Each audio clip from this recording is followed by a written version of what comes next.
And I went to each one of their websites, and they're different and similar, and there's a lot of, I guess the word. But they're all similar as they all need more money. Well, and I was wondering as I was reading that and watching the stock market go up and down, if these weren't precisely the kinds of businesses that are the most vulnerable at a time like this.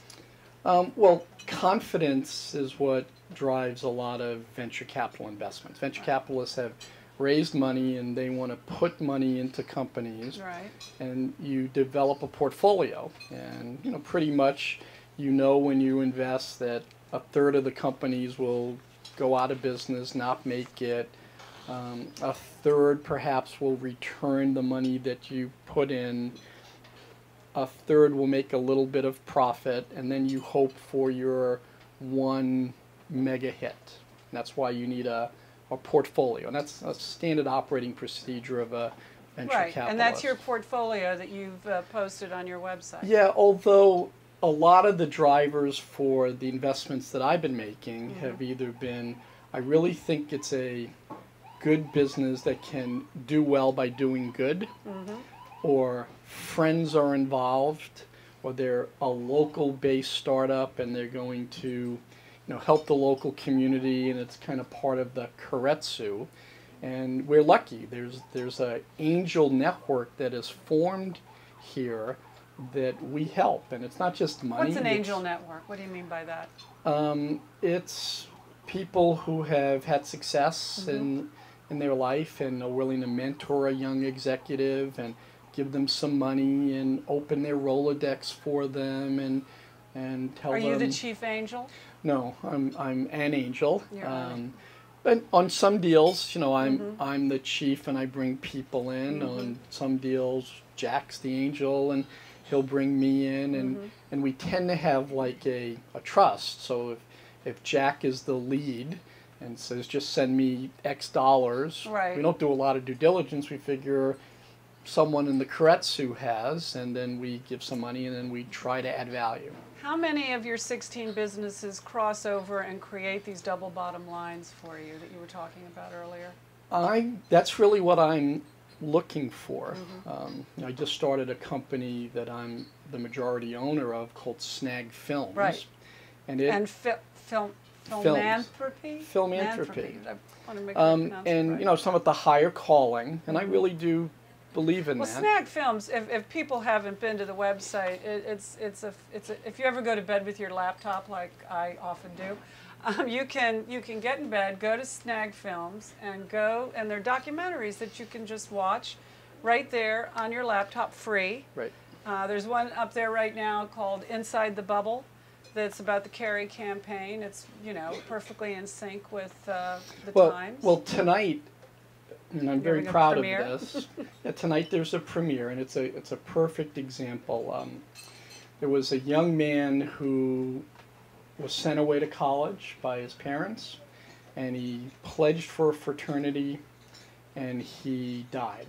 He died in a hazing in a drinking game.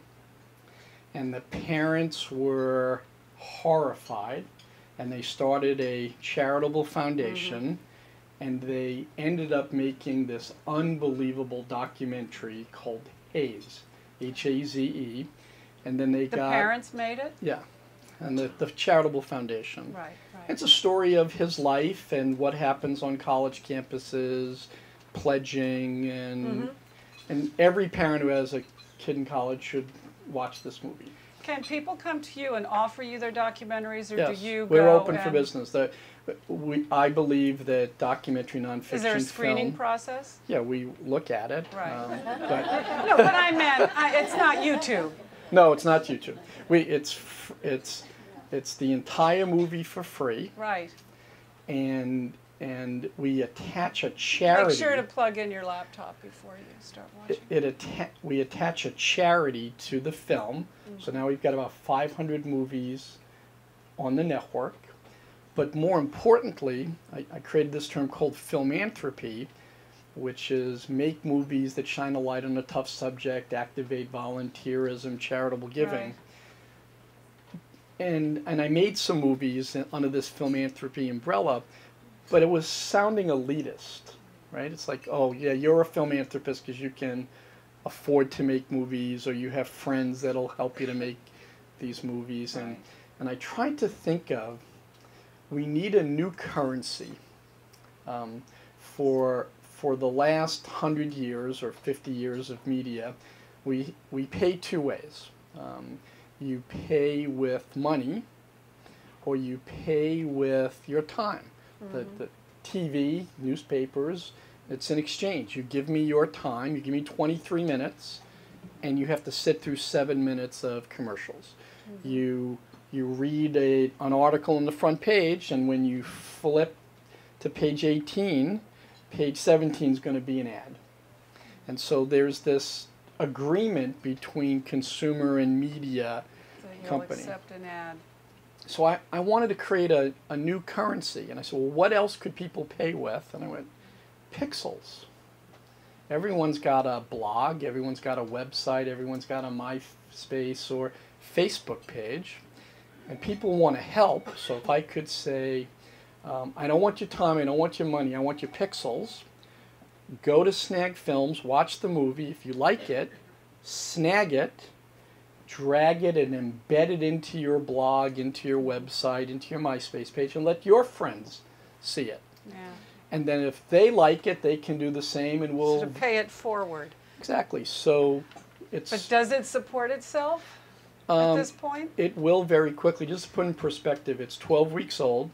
We went from 200 movies when we launched to almost 500. We'll have 1,000 by year end. So far, about 13,000 websites, like the Washington Post and the New York Times or Huffington Post, or have grabbed it, and 66 million views of our widgets have occurred. So Haze, it's this great movie. It's premiering tonight at the Hamptons Film Festival. So Robin Wright Penn, right? That's her name, Sean Penn's wife. Yeah. So she gets deeply involved in it. And what would happen in traditional movies? They'd premiere it. They'd hope someone would buy it. 6 months from now, it would go into like 10 theaters. Yeah. And then 6 months after that, if they're fortunate, a television network would buy it. Could you see yourself hosting a digital film festival on your website? So go to Snag Films tonight. Yes, or whenever you see this. It's premiering. Haze premieres Yeah. on Snag Films. You can see it at the film festival, or you can watch it for free.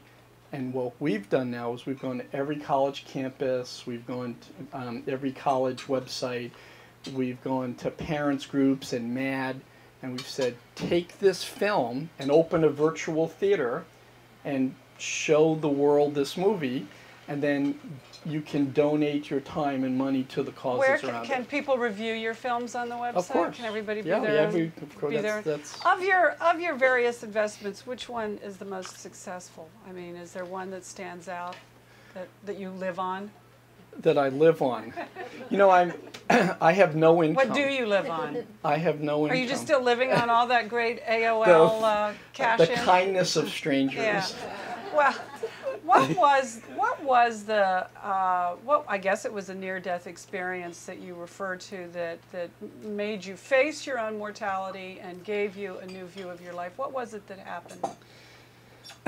So I came to college, and I was very young. I was 16 years old. I had skipped the 8th grade, and I graduated when I was 20. And because I was the only kid in my family ever to go to college, there was this expectation that, well, you go to college and you'll get a good job, and then you'll go to graduate school, and then you'll get a better job. And 4 years after I graduated, I started my first company. And it was early, 1981, I think, 1980, 81. And I sold the company a year later. And I made a lot of money. What was the business? It was a publishing company called LIST, the Leonsis Index to Software Technology. Okay. And I made $60 million. And you were how old? 24. Very nice. And I did all the dumb things that a young person never had any money. Well, you took care of your parents first, I paid off my parents' mortgage. I bought them a new car. Then you did the dumb things. And then I did the dumb things.